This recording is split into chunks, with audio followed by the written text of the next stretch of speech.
And now just an update of the situation surrounding our controversial Scientology story. We had a bit of a set-to on the show, as you will remember, a couple of weeks ago when a representative of Scientology Ireland admitted to us that they had faked an interview that allegedly was carried out at the studios of Ocean FM, and they'd used it at a major Scientology end-of-year conference in Florida. Now, there have been a number of developments since that revelation, and there have been ongoing protests outside the premises of Scientology Ireland, and have been by those who say they're actively campaigning against the religion or cult, whatever you want to call it. Now, the man who originally alerted us to the bogus video, and we talked to him on that morning, is Pete Griffiths he's based in Ballina, and he's on the line again. Pete, good morning to you.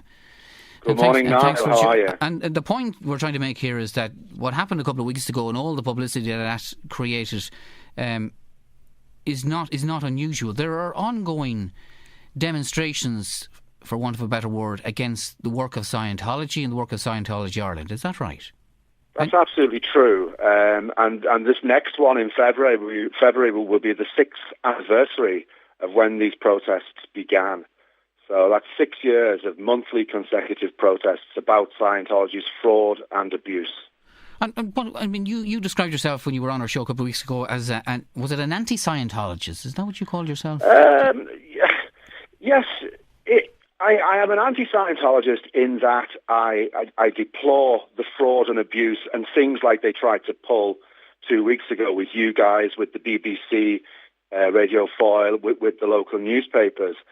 That is standard practice for them, and they've been doing that for years. If they can't have a religion based on truth, what kind of a religion is it? You know.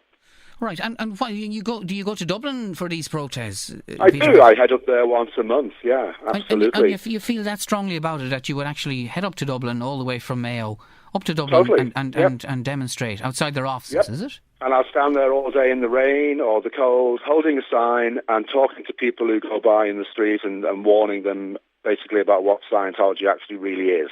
And do people engage with you, Pete? Do they listen totally, to what you... Yeah, absolutely. We have a lot of support, yeah. And Scientology, as we know, have a lot of support internationally as well. Just to remind us again, what are the main gripes you have with the concept of Scientology and what they espouse? It comes down to those two words, fraud and abuse. Now, obviously that splits into further categories. But the main one is that the whole of Scientology is based on a lie. The members who are in there right now, and even Sabrina, who was on, she doesn't even know the lies that Scientology tells. I'll give you a classic example related to what we were talking about. She was talking about the Truth About Drugs leaflet.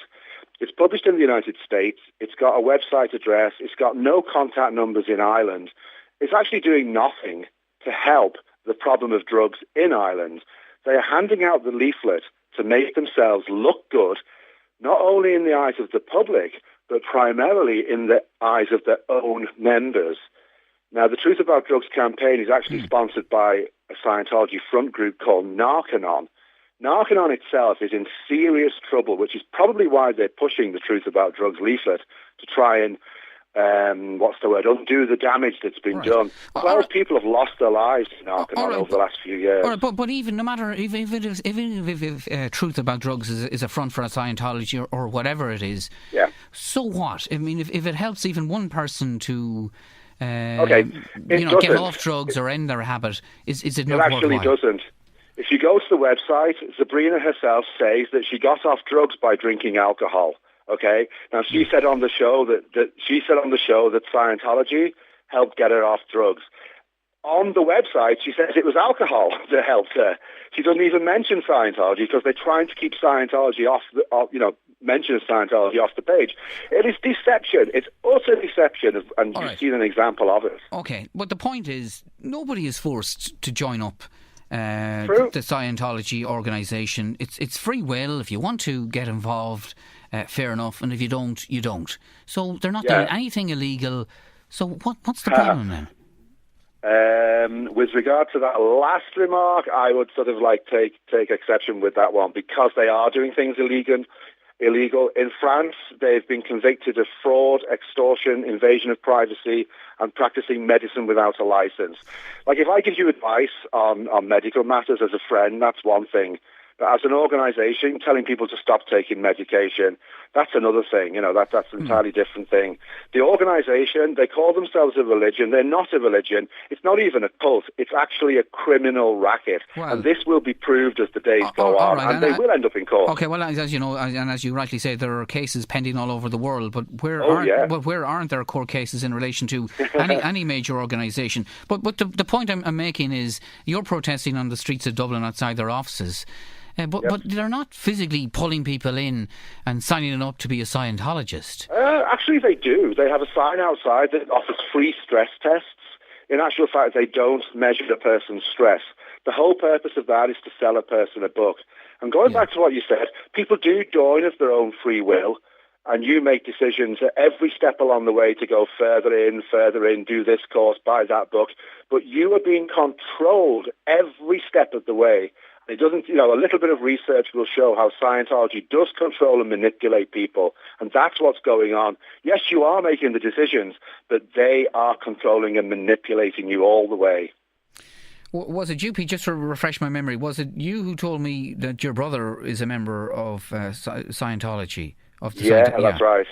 And you haven't any contact with him as a result of that, have you? He won't speak to me, basically. He says he will do if I stop criticising Scientology. But every hour, people are being abused and robbed by this dreadful organisation, and that is why I can't stop. Yeah, I hate to see it. Okay, and just if someone would put the point to you that, well, Pete will say this, won't he, because he had a bad experience personally within Scientology, and now he sees the need to speak out, and maybe there's a bit of sour grapes on your behalf. To be honest, my time in Scientology actually wasn't that bad.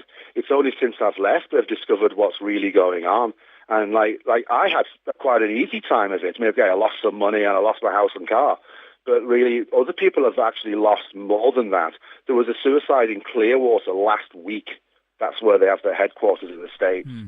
Anything like that, they try to cover up. Okay, do you mind me asking how you lost everything, all your possessions, your car, etc.? Well, again, it was my own free will. I sold them so that I could spend the money on Scientology. Okay, but you did so willingly, or do you look back now and say... I did willingly. I wanted to do it. But, like I said to you, you are being manipulated and controlled all along the way. You actually believe when you're in there, even though they say that they don't believe anything, it's all scientific and based on knowledge. You do believe that they have your eternity in their hands, and only by doing Scientology can you get eternal salvation. So money's nothing compared to that. So selling a house and a car is just chicken feed. Okay. And when you go to Dublin every month, how many people would be involved in the demonstration? It varies, it goes up and down, and some people are professional people and some are just kids, school kids even come along. It just goes up and down. At the very first one back in February 2008, I think there was nearly 100 people. All right, okay. And you'll continue to do so until... What, you stop their organisation in Ireland, or...? That's a good question. I actually want to see Scientology where it belongs, which is in a court of law, answering to all the things that they're up to, everything. It is actually more shocking than people realise. It really is.